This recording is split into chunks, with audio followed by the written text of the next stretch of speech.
Fais attention, ça glisse.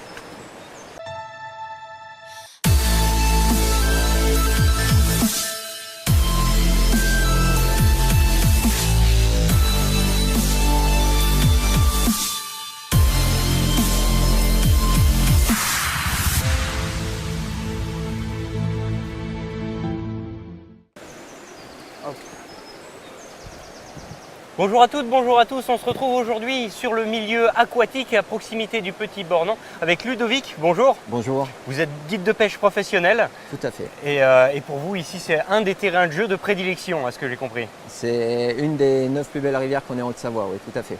On va vous faire vivre aujourd'hui la pêche à la mouche comme vous ne l'avez jamais vu. Bienvenue dans Destination Montagne. Nous, on se retrouve juste après le topo de la semaine. On va d'ailleurs monter bien plus haut puisque maintenant que les beaux jours sont là, on va partir sur les hauteurs de la vallée de Chamonix direction l'Aiguille du Tour. Un sommet assez simple qui culmine à 3540 mètres, parfait pour une initiation alpinisme. Pour cela, direction les remontées mécaniques du Tour, derrière Argentière.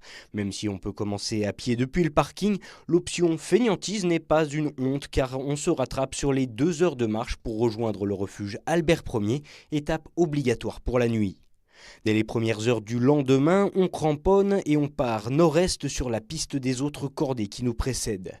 En une grosse heure et demie de marche, soit 2 ressauts plus tard, on arrive au pied du petit couloir menant au col supérieur du Tour. De ce point, frontière franco-suisse, il ne reste plus qu'une vingtaine de minutes de marche pour rejoindre la fine Rimet et finir par quelques longueurs de mixte, au départ des arêtes de chaque côté dépendant des conditions. Avec quelques sangles ou même cordes tendues, on arrive au sommet, point de vue incontournable sur les massifs suisses, italiens et français. Il ne reste plus qu'à redescendre par le même itinéraire. Vous devriez arriver en début d'après-midi à votre point de départ. Là, vu le débit et vu qu'il n'y a pas encore d'insectes, on va d'abord réaliser une pêche en nymphe. Donc on va pêcher sous l'eau avec des imitations de stade larvaire pour présenter ça aux poissons. Et dès le début de l'éclosion, ils vont être vraiment sur les larves. Et c'est assez stupéfiant de voir une rivière qui va se réveiller d'un coup. Tu vas faire 50 mètres, tu vas faire 1 ou 2 poissons simplement, et sur les 50 mètres qui vont suivre, tu vas peut-être faire 15, 20, 25, peut-être 30 poissons, parce qu'ils sont dehors, parce qu'il y a la nourriture qui est là. Donc c'est là, c'est à moi de trouver, et en mettant les bonnes choses. Donc pour mettre les bonnes choses, qu'est-ce qu'il faut faire? Et automatiquement, tu retournes les pierres. Donc on va regarder les insectes. Alors voilà, tu vois, regarde, voilà. Là on est sur des insectes, ici, là. Des témoins de qualité d'eau. C'est ce que les gens appellent la patache. Et là sur ma main, il y a une toute petite éphémère avec des petites pointes noires sur le dos. D'accord? Ça c'est la larve de Baitis. Ça va te donner toutes les petites éphémères tout au long de l'année. Donc là je regarde la tonalité de couleur, de l'olive, du gris, un peu plus jaune là, ici. Donc je vais me baser sur ces couleurs-là pour adapter justement mes mouches.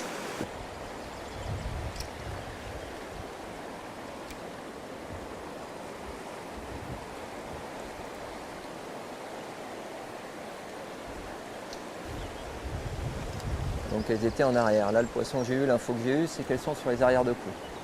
Donc là on va monter un petit peu. Comme ici, il y en a une là. On devrait le savoir assez rapidement. Il y a peu d'eau.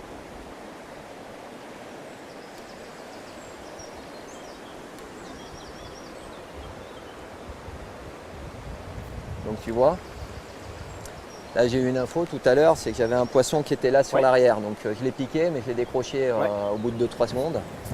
Qui n'était pas trop vilain, mais là sur la zone là, amont, j'ai rien. Ça veut dire que les poissons ne sont pas encore vraiment installés. Donc il faut que j'aille chercher, tu vois, les petits amortis apparemment, puisque là on a une vitesse de courant qui est assez faible. Donc je pense qu'elle devrait être par là-bas. Donc là je vais redescendre dans l'eau, tranquillement. Voilà. Ici. Alors toujours avec la plus grande discrétion possible aussi. Et par là-bas on devrait peut-être trouver des poissons en activité.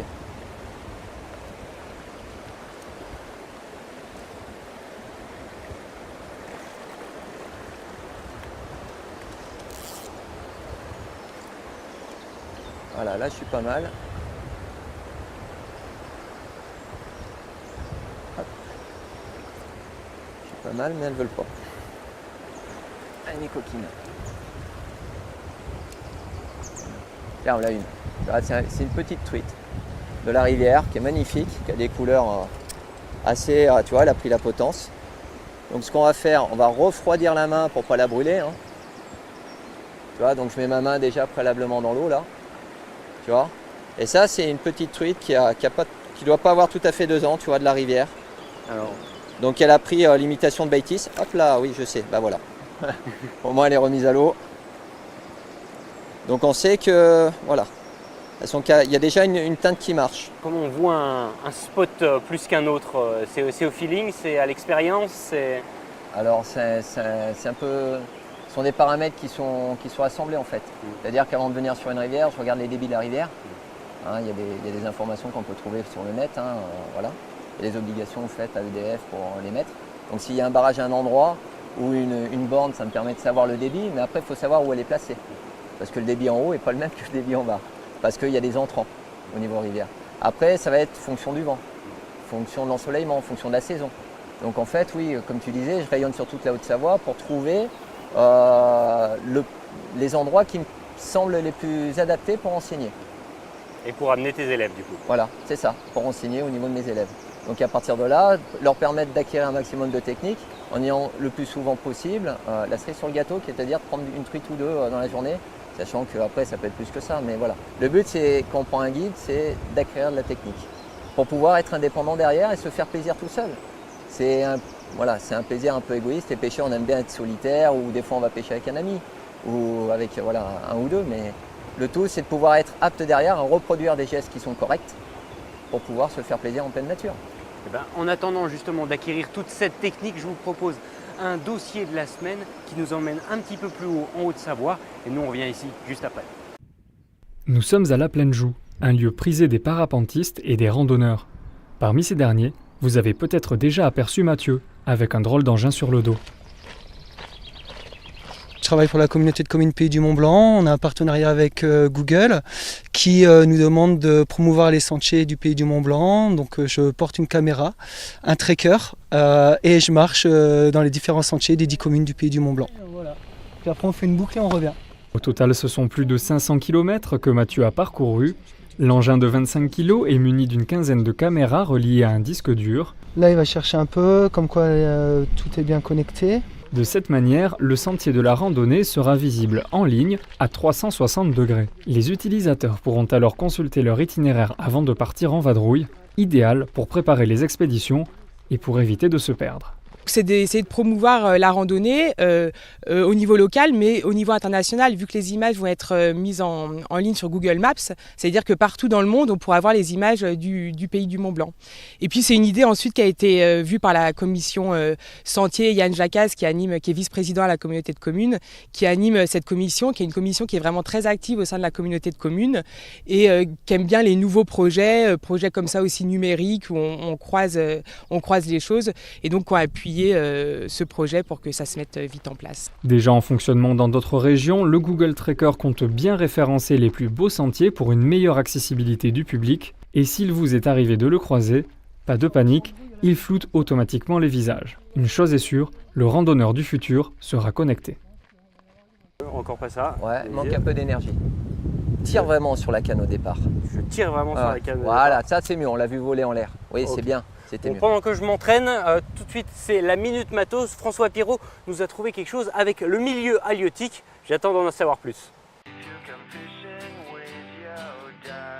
Quand la rivière est un peu trop joufflue pour s'imaginer taquiner les poissons, il vous reste les activités aquatiques d'eau vive. Les Américains ont eu la bonne idée de faire évoluer les raftings vers cette structure gonflable insubmersible extrêmement sécurisée. Traditionnellement, avec le rafting, le retournement et la nage forcée sont en général garantis à l'équipage, en l'exposant aux éléments et aux blessures potentielles. Avec CreatureCraft, tout le monde reste assis dans le bateau grâce à la conception de la cage de protection qui empêche le bateau de se retourner. La cage de protection aide également à protéger l'équipage des roches et autres objets lorsque le bateau est sur le côté. Ces embarcations sont disponibles sur le site du fabricant en différents modèles, tailles et coloris. Il existe aussi des modèles adaptés aux services de secours et des versions motorisées. En revanche, il y a bien sûr une mauvaise nouvelle et c'est le prix, qui évolue entre 5 000 et 15 000 $.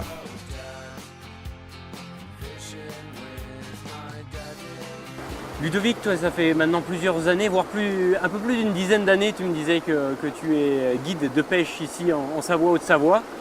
Et il y a une philosophie qui va avec toutes tes leçons, vraiment, c'est l'importance du no-kill, du catch and release.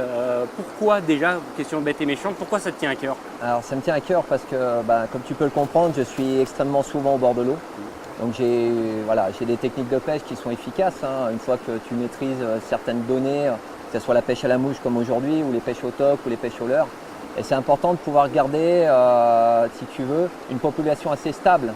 Le principe même, c'est de pouvoir venir au bord de l'eau, profiter de la nature comme on peut le faire aujourd'hui, mais aussi de pouvoir se dire, ma rivière, elle a un potentiel de pêche qui est de temps. Si je commence moi à prélever mes poissons, tu penses bien que je vais faire beaucoup de dégâts. Parce que c'est quand tu as des très belles journées et tu peux faire énormément de poissons. Alors tu es limité par la législation, mais il n'empêche que d'enlever une part, ça me gêne. C'est devenu plus des compagnons de jeu, entre parenthèses, parce que c'est pas tout à fait un jeu, c'est quand même pour moi un métier. Puis même je respecte énormément la nature, donc je ne viens pas l'impacter plus que je ne devrais.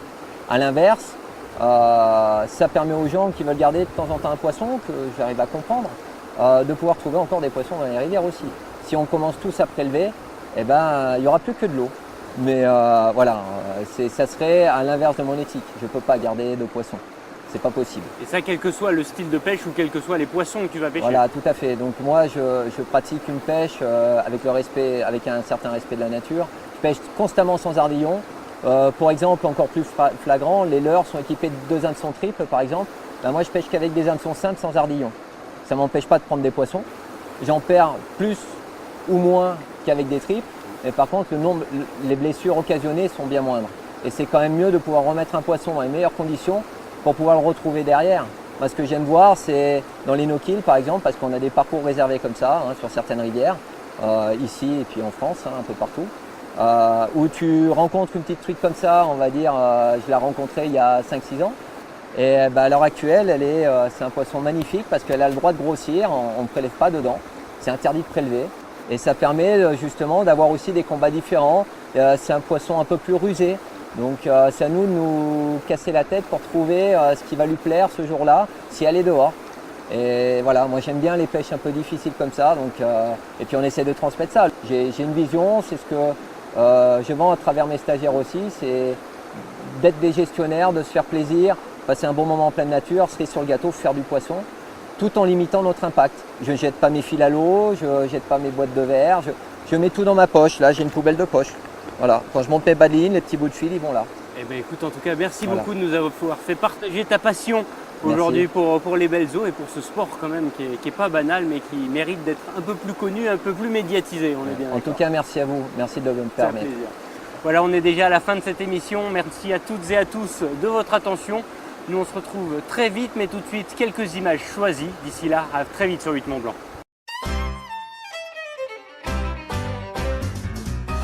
On voulait trouver des vidéos de pêche, ambiance au milieu coule une rivière, saut de poisson au ralenti, et puis on est très vite tombé sur ces images produites par la grande compagnie de boissons surénergisantes au goût improbable. À l'image, 2 des plus talentueux kayakistes du moment, le catalan Agnol Serrasolses et la championne du monde de slalom 2013, Nouria Newman, qui vient de Chambéry. On félicitera aussi l'équipe qui a réalisé ces images, le pilote de drone et le monteur qui a forcément passé des heures en post-production. Pour l'anecdote, cet effet d'image s'appelle le tilt shift et c'est très compliqué à faire. Bonne semaine à tous, on revient très vite et comme d'habitude, soyez très prudents en montagne.